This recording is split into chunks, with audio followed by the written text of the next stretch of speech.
and really special to me. And that really showed me how much that horse had bonded with me in that year. And I mean, we were running for a world title. It was not an easy petting and giving treats kind of bonding. This was, we were working. So while I'm unsaddling him, I want to share a story for today's Wash Rack Wednesday video. Back, it's been quite a few years ago, I had a horse named Missy. Her registered name was Little Miss Einstein. Picked her up, she was, I believe, a 4-year-old. Brought her home and rode her a little bit for the owner. And after I rode her a little bit, our plan originally was to ride her, get her a little bit seasoned in the pen, and for the owner to start showing her. And got her home. She was, all the maneuvers were there, pretty good, but she wasn't finished. So the plan was for me to ride her and get some pen time on her so her owner could start showing her.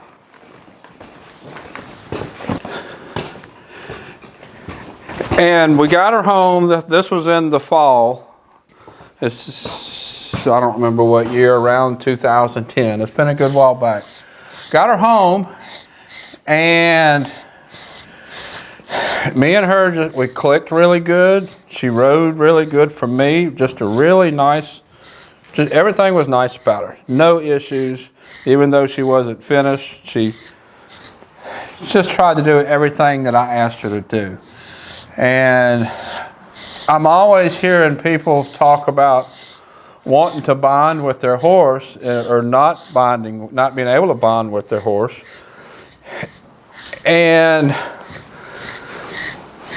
they don't ever hear stories about this, because this is a situation where I think me and her bonded as good as is possible.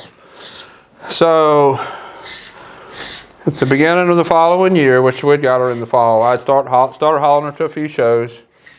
I think we went to 4 or 5 shows in just the first couple months, and National Reining Horse Association shows, and looked at the standings, because we were placing pretty good.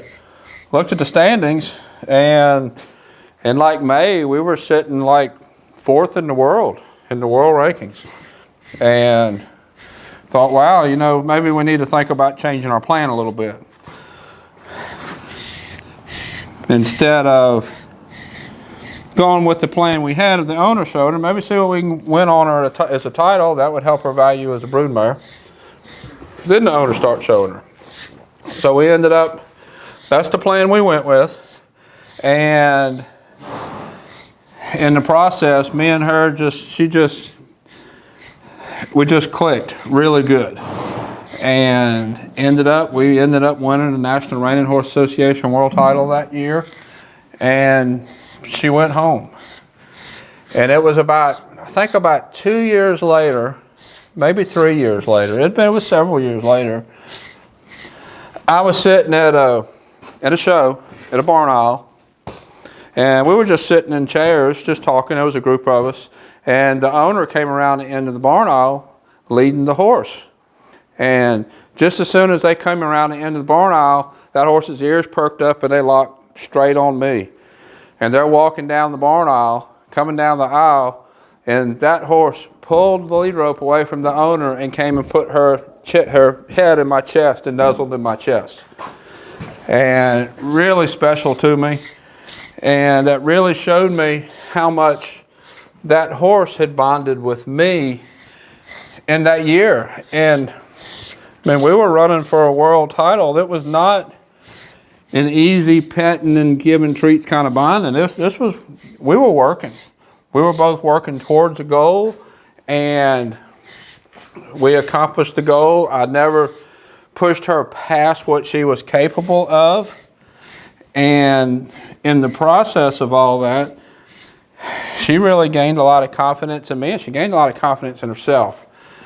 And every time I hear somebody talk about wanting to go out and spend time with their horse and bonding with the horse, they don't realize how important it is to bond with your horse working towards something. That bond working towards something, that bond doing something, accomplishing something together like that, that is a much stronger bond than what you will accomplish any other way. And I compare that to like combat veterans in combat. They bond in a way that you're not going to bond in any other way. Not even, they'll be closer for the rest of their life than any other bond they will have through their life. And it's almost, to me, it's similar to the bond that I had with Missy. And like 2 years later, I hadn't seen her like 2 years, she instantly recognized me and came and nuzzled her head into my chest.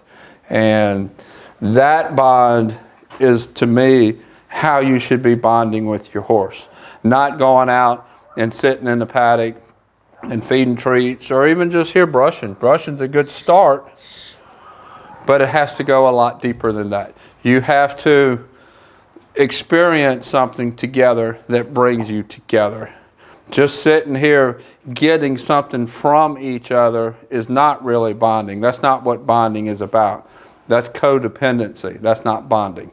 So when you're spending time with your horse and you want to bond with your horse, think about how you are trying to bond. Are you just trying to create a codependent relationship, or are you really bonding with your horse so that horse really wants what you have personally and you want what your horse has? So I'll put a link up here to my other Wash Rack Wisdom videos, and I think I even have a video or two of Missy posted. Until next time, thank you for watching.